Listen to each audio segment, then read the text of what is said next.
Menteri Keuangan Purbaya mengatakan sudah mendapat persetujuan dari Presiden Prabowo Subianto untuk memindahkan anggaran negara yang selama ini disimpan di Bank Indonesia untuk ditempatkan ke himpunan bank milik negara dengan nominal mencapai 200 triliun rupiah. Dalam keterangan persnya di Istana Negara, Menkeu memberikan gambaran soal langkah yang serupa dengan penempatan deposito di bank. Namun pemerintah menginginkan agar uang tersebut berada di sistem perekonomian, salah satunya melalui penyaluran kredit. Upaya ini bertujuan untuk mendorong agar bank memiliki tambahan likuiditas dan bisa menyalurkan kredit untuk mendorong pertumbuhan ekonomi. Purbaya mengatakan peningkatan likuiditas tidak serta-merta mengakibatkan lonjakan inflasi di tanah air.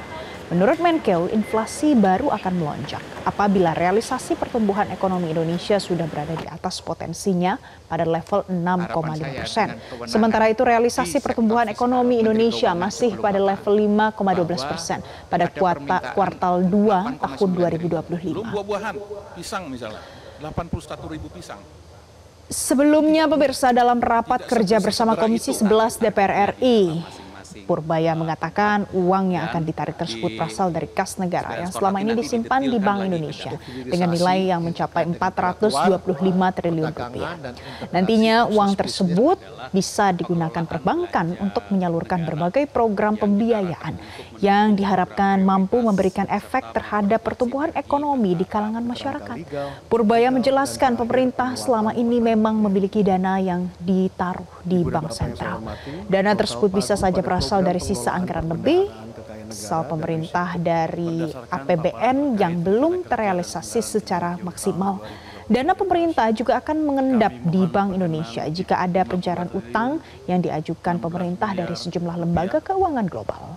Selanjutnya, Pagu Anggaran Kementerian Keuangan tahun anggaran 2026. Sudah setuju. Bukan itu, jadi sistemnya bukan saya ngasih pinjam ke bank dan lain-lain. Ini seperti Anda naruh deposito di bank. Kira-kira gitu kasarnya. Nanti ya penyalurnya terserah bank. Tapi kalau saya pakai ya saya ambil.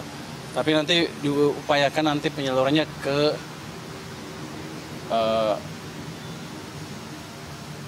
bukan dibelikan sun lagi, atau satu lagi tidak,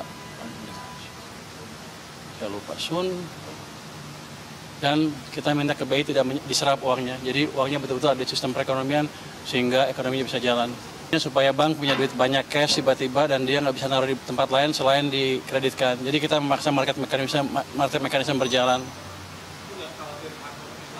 Ya, inflasi terjadi kalau pertumbuhannya di atas laju pertumbuhan potensial. Kita 6,5 atau lebih. Kita masih jauh dari inflasi. Jadi kalau saya injek stimulus ke perekonomian, harusnya kalau ekonominya masih di bawah di 5%, masih jauh dari inflasi. Itu yang disebut demandful inflation, dan itu masih jauh dari situ kita. Sejak krisis kan kita nggak pernah tumbuh 6,5%. Jadi ruang kita untuk tumbuh lebih cepat, terbuka lebar, tanpa memancing inflasi. Jelajahi cara baru mendapatkan informasi. Download Metro TV Extend sekarang.